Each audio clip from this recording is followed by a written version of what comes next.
এখনই আমাদের সেই চরের কাছে বড়শি ফুটিয়ে দুজনকে সমান তালে ঘোরানোর চেষ্টা চলছে।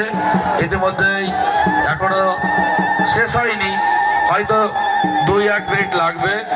এখনো ধীরে ধীরে গাছ ঘোরানো চলছে।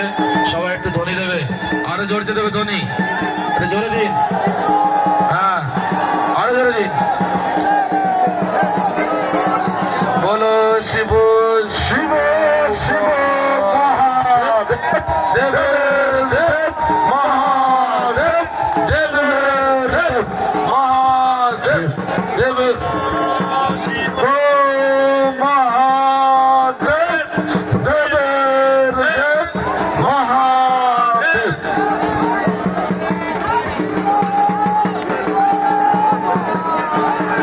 দুপাশে দুজনকে বর্ষিতে ঘোরানো হচ্ছে। উপর থেকে বাতাসা ছুটে বাড়ছে প্রসাদ হিসাবে, আপনারা সকলে গ্রহণ করবেন। বাতাসা দিচ্ছে দুজনকে একই সাথে, দুজনকে সকলে একটু হাততালি বা জয়ধ্বনি দেবেন একসাথে, সকলেই একটু জোরছে হাততালি বা জয়ধ্বনি দেবেন। খুব সুন্দর।